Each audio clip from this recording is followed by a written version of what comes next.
आप ये समझ गए परावर्तन के दो नियम।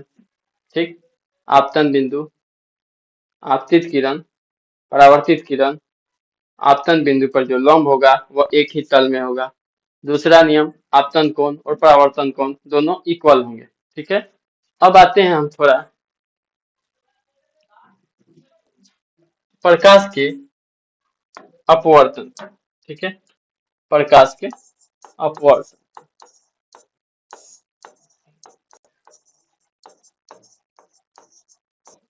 ठीक, अब प्रकाश के अपवर्तन किसे कहते हैं?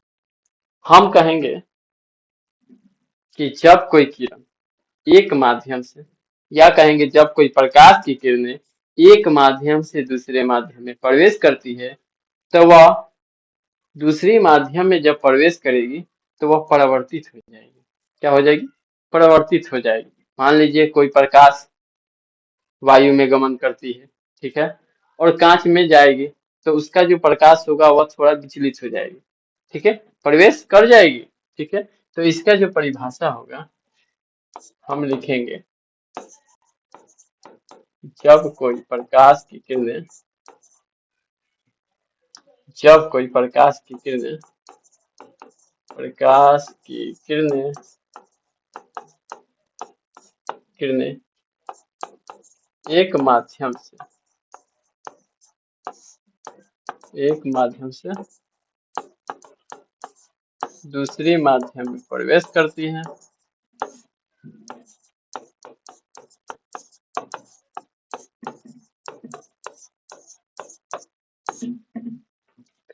दूसरी माध्यम में प्रवेश करती है तो उसी दिशा में, उसी दिशा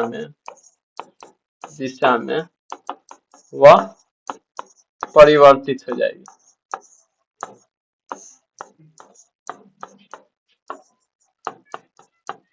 ठीक है, उसी दिशा में वह परिवर्तित हो जाएगी। कहने का मतलब हमारा यह है, प्रकाश के अपवर्तन क्या है? जब कोई प्रकाश की किरण एक माध्यम से दूसरे माध्यम में जाती है तो वह दूसरी माध्यम में चली जाएगी, लेकिन उसकी प्रकाश जो होती है वह थोड़ी विचलित हो जाएगी। चलिए हम थोड़ा लेते हैं, एक माध्यम में लेते हैं कांच। ठीक है, कांच लीजिए या पानी ले लीजिए। चलिए हम इसको पानी मानते हैं क्योंकि पानी से थोड़ा क्वेश्चन भी बनता है। वायु लीजिए।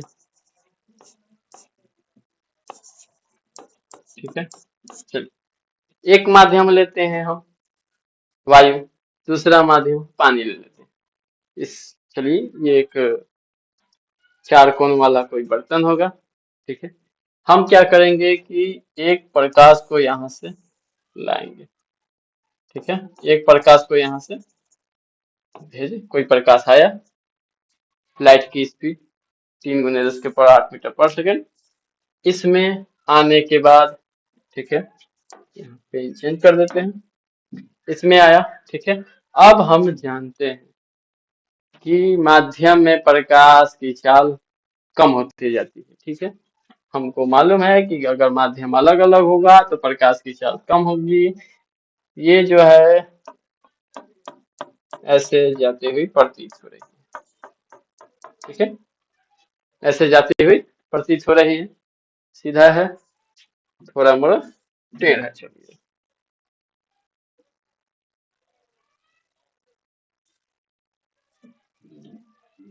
जरा इनको सीधा कर लीजिए।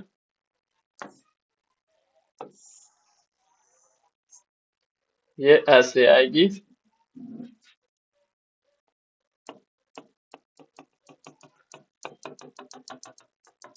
ठीक है, ये इसमें आएगी, प्रतीत हो रही है कि ऐसे जा रही है। ठीक है, ये हमारे लिए पिछली ही अभी लेक्चर में हमने बताया है। ये क्या है? आपतन बिंदु है और इन पर लंब, तो वही काम यहाँ पर भी करेंगे। ठीक है, ये हमने लंब डाला है। ठीक, प्रकाश पहली माध्यम से दूसरी माध्यम में जा रही है, ठीक है। तो इसका जो होता है ऐसे आएगी, ठीक है। ये प्रतीत हो रही है कि ऐसे जाएगी, लेकिन हकीकत में जाएगी नहीं, ठीक है। लंब है, यहाँ ये हो गया। इसको कहते हैं अपवर्तित किरण, आपतित किरण। क्या कहते हैं इसको? आपतित किरण। इसको कहेंगे आपतित किरण, ठीक है। इसको कहेंगे, सॉरी पिछला से लिख दीजिए कि पहचान में आएगा, नहीं तो गड़बड़ हो जाएगा। इसको अपवर्तित किरण, ठीक है। इसको कहते हैं अपवर्तित किरण। इनको पीला से लिख दीजिए। क्यों गड़बड़ लिख रहे हैं? इसको आपतित किरण,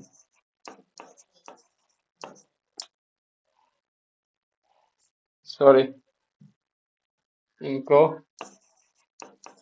आपतित किरण कहिए, ठीक है। ये जो प्रकाश आ रही है ये आपतित किरण है, और ये जो प्रकाश है ये हमारा अपवर्तित किरण, ठीक है। ये जो प्रकाश है अपवर्तित किरण है।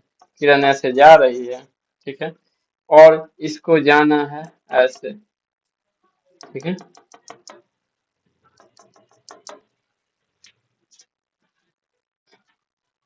लेकिन ये जो आएगी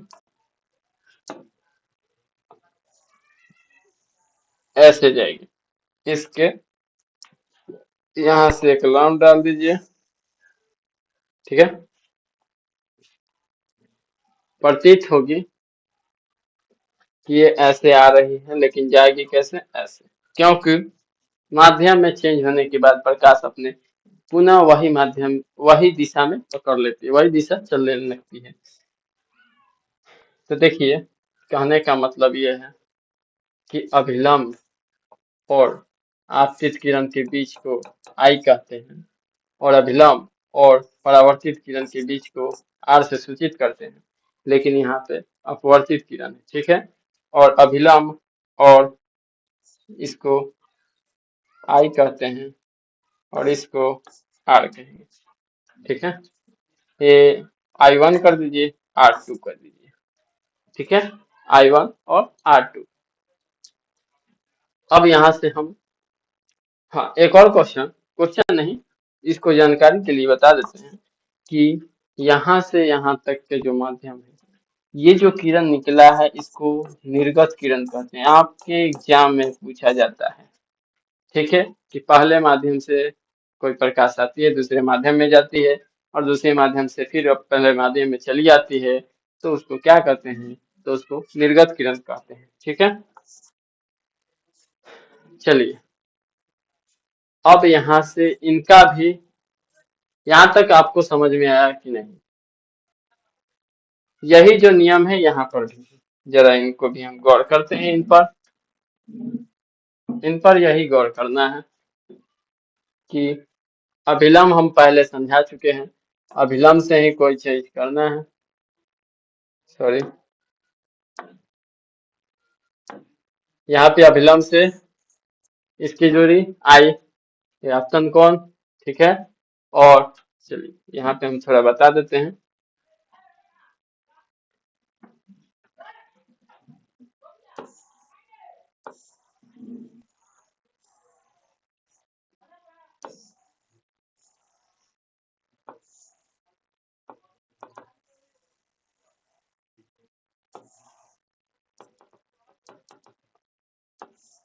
चलिए, ये हमारा बन गया, ठीक है।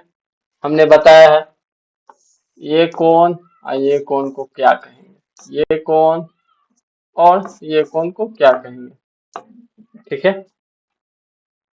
आते हैं, जरा इन पर गौर करते हैं। हम कहेंगे दो माध्यम है, एक वायु, एक पानी, ठीक है। तो यहाँ से कोई प्रकाश आया, इस कोण को हम आपतन कोण कहेंगे। ठीक है, ठीक है, इस कोण को हम आपतन कोण कहेंगे। समझ लीजिए, यहाँ से इसको आई से सूचित करते हैं और इस कोण को हम आपतित, सॉरी यहाँ चेंज कर देते हैं, इस कोण को हम अपवर्तित, अपवर्तन कोण, अपवर्तन कोण कहेंगे। इसको आर से सूचित करते हैं। ठीक है, इसको आपतन कोण, इसको अपवर्तन।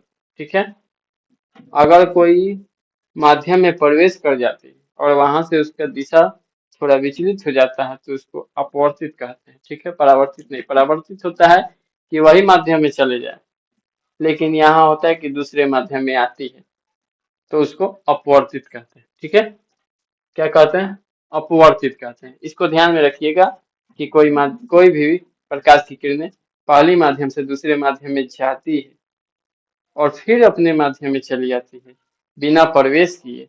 ठीक है, बिना प्रवेश किए अपने माध्यम में चली आएगी तो परावर्तन कहते हैं। और अपवर्तन वही होता है, सॉरी अपवर्तन नहीं, अपवर्तन, अपवर्तित ये वाला बात करें, अपवर्तन तो यह विचलित हो जाती है। तो देखिए, इससे हम अब आपको समझाते हैं कि अगर कोई विरल माध्यम से, ठीक है, विरल माध्यम से कोई प्रकाश,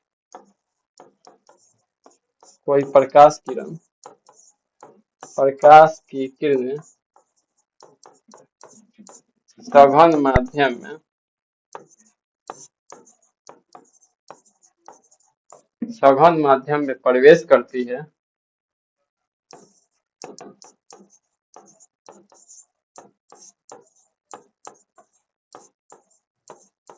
ठीक है, जब कोई प्रकाश विरल माध्यम, ये है वायु, ठीक है, ये हमारा विरल माध्यम है, और ये है पानी, ये हमारा सघन माध्यम है। ठीक है, जब कोई प्रकाश विरल माध्यम से सघन माध्यम में आती है तो वह अभिलंब, अभिलंब है ये हमारा, यह अभिलंब की ओर झुक जाती है। ठीक है, प्रवेश करती है तो प्रकाश की किरणें, प्रकाश की किरणें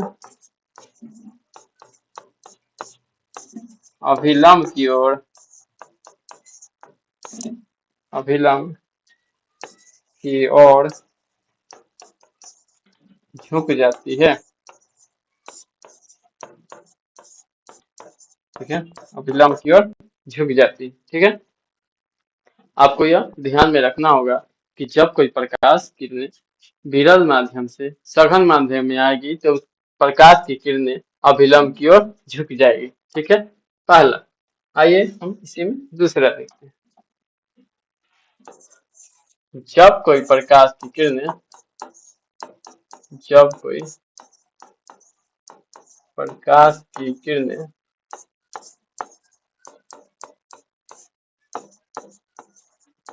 सघन माध्यम से विरल माध्यम, अब यहाँ विरल माध्यम में भेज रहे हैं, जब कोई प्रकाश की किरणें सघन माध्यम से विरल माध्यम में प्रवेश करती है तो प्रकाश अभिलंब से दूर जाती है। ठीक है, अभिलंब से दूर जाती है, दूर हट जाती है। यहाँ हम पानी ले लिए या कांच ले लीजिए। ठीक है, यहाँ से हमने बताया ये वायु है, यहाँ से लंब, यहाँ झुक गई, फिर यहाँ से हट गई। ठीक है,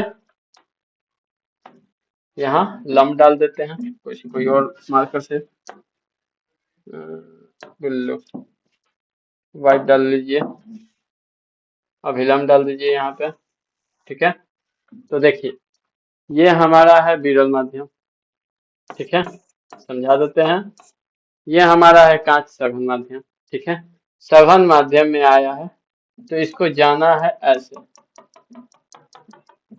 ठीक है। तो ये घसक के इधर आ गई अभिलंब, ये हमारा है अभिलंब, ये हमारा है अभिलंब, यह अभिलंब की ओर झुक गई। लेकिन यही आगे देखिएगा कि अब आया हमारा कांच, कांच जो है सघन माध्यम है, ठीक है। अब सघन माध्यम से हमको विरल माध्यम में भेजना है। अब सघन माध्यम में देखिए यहाँ पे आया सघन माध्यम, ये हमारा लंब है। यहाँ जब देखेंगे कि सघन माध्यम से जैसे ही यह विरल माध्यम में घुसी है या प्रवेश की है तो इसका जो है लंब से क्या इसकी दूरी बढ़ गई है, बढ़ गई है ना। तो यानी कहने का मतलब है दूरी बढ़ गई है, ठीक। तो यही बोला जा रहा है, यह क्वेश्चन पूछा जाता है, ठीक है। यह क्वेश्चन आपको पूछा जाएगा। आगे चलते हैं कि इन्हीं का अब दो नियम होता है। अब कहेंगे कि अपवर्तन के कितने नियम, अपवर्तन का भी दो नियम होता है, ठीक है। आते हैं हम लोग प्रकाश के अपवर्तन के कितने नियम होते हैं। तो लेते हैं प्रकाश के अपवर्तन का नियम, ठीक है। प्रकाश के अपवर्तन का नियम, प्रकाश के अपवर्तन के कितने नियम होते हैं। प्रकाश के अपवर्तन के दो नियम होते हैं, ठीक है। एक होता है, आइए चलो हम फिगर बनाते हैं, ठीक है। माध्यम ले लेते हैं,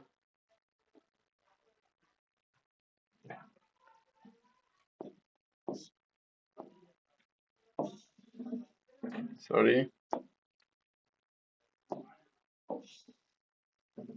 ये हुआ, ठीक है। ये हम ले लेते हैं कांच, ठीक है। ये है हमारा वायु, यहाँ से हमारा कोई प्रकाश आया, ठीक है। और यहाँ से आने के बाद थोड़ा सा विचलित हो गया, फिर यह ऐसे चल गया, ठीक है। यहाँ हम अभिलंब डालेंगे, लंब डाल दीजिए इस पर,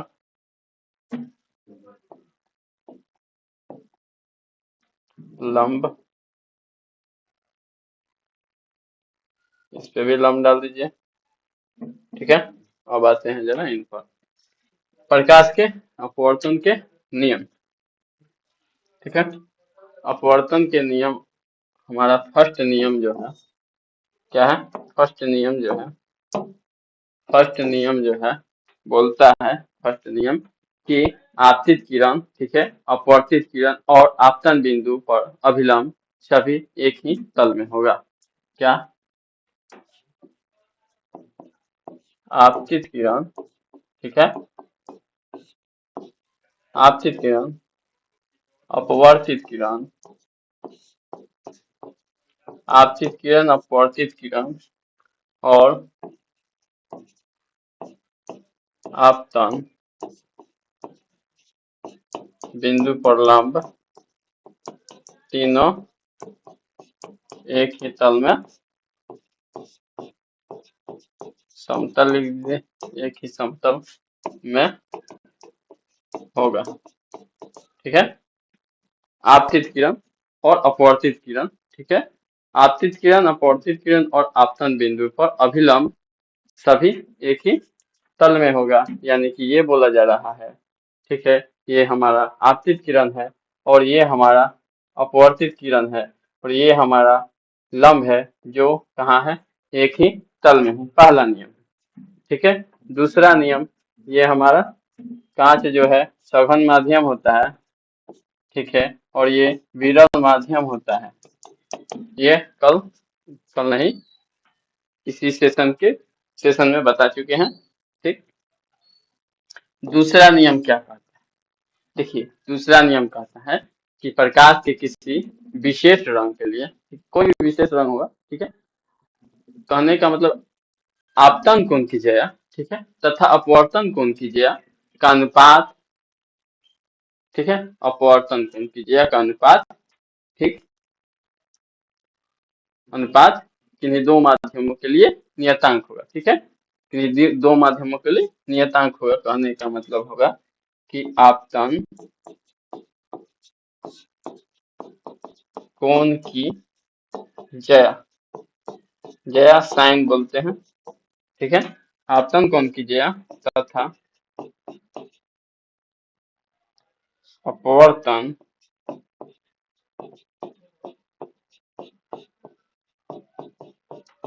कोण की जया यानी साइन, ठीक है, आपतन कोण की जया अपवर्तन कोण की जया, ठीक है, आपतन कोण की जया अपवर्तन कोण की जया, ठीक है, अनुपात किन्हीं दो माध्यमों के लिए नियतांक होगा। इन दोनों का अनुपात किन्हीं दो माध्यमों के लिए नियतांक होगा। जया का अनुपात किन्हीं दो माध्यमों के लिए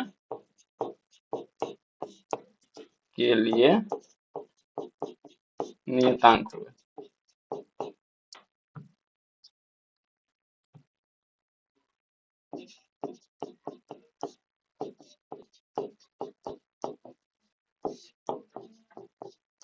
ठीक है, किन्हीं दो माध्यमों के लिए नियतांक होगा, ठीक है, और इसी नियतांक को हम लोग स्नेल का नियम कहते हैं, ठीक है। इनको जरा देख लीजिएगा,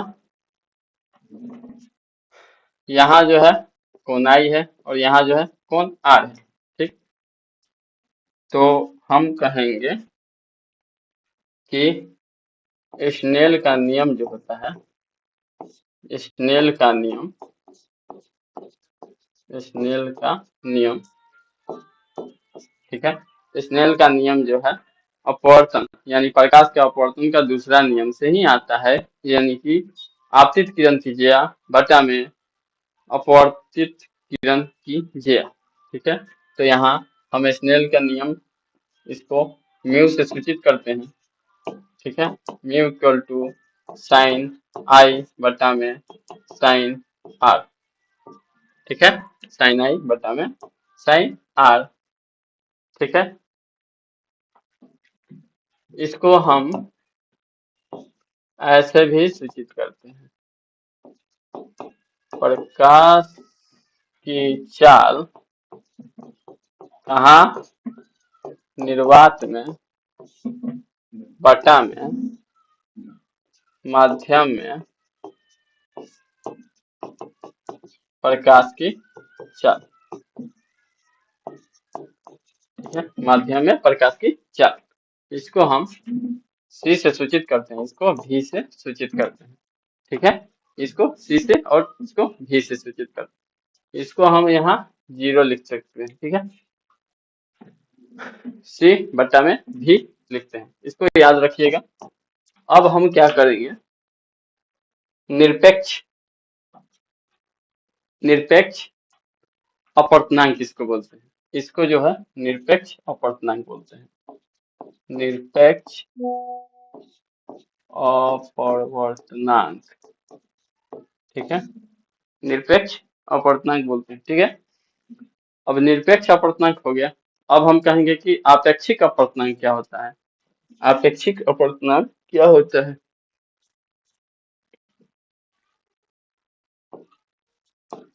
आपेक्षिक अपवर्तनांक,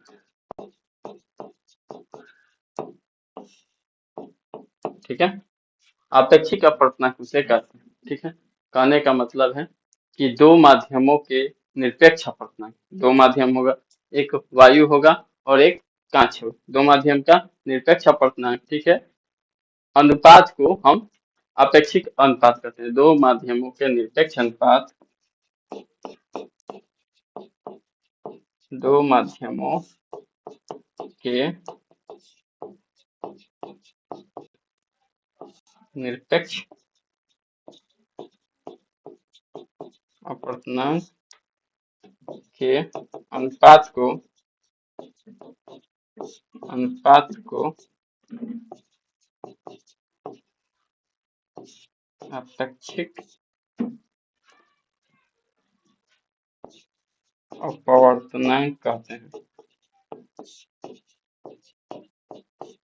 ठीक है, अपैक्षिक अपवर्तनांक दो माध्यमों के निरपेक्ष अपवर्तनांक के अनुपात को अपैक्षिक अपवर्तनांक कहते हैं। तो इसमें होगा, कहने का मतलब है कि पहले माध्यम 2 का अपवर्तनांक माध्यम 1 के अपवर्तनांक के यहाँ ले लेते हैं। इसको हम देखिए, अपेक्षिक अपवर्तनांक जो होता है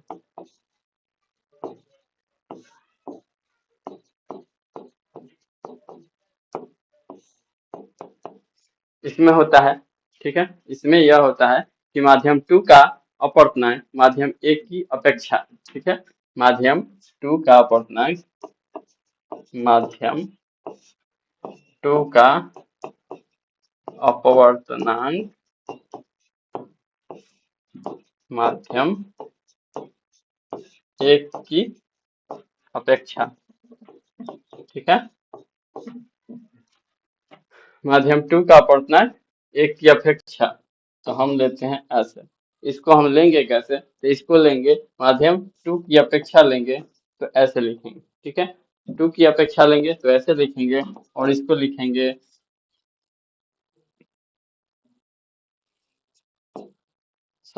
यहाँ 2 होगा और यहाँ पे 1 होगा, ठीक, 2 ऊपर और 1 नीचे, और इसको लिखते हैं हम कौन से भी, ठीक है, और इसको लिखेंगे यहाँ V2 ले लीजिए और यहाँ लिखेंगे C और V1, ठीक है, ये बट्टा है तो बट्टा दे दीजिए। यहाँ हम क्या करेंगे, C बट्टा V2 बट्टा में C V1, इसको काटेंगे, काटे नहीं सजा दीजिए, V1 और C, ठीक है, तो इसी को लिखते हैं, काट दीजिए यहाँ से,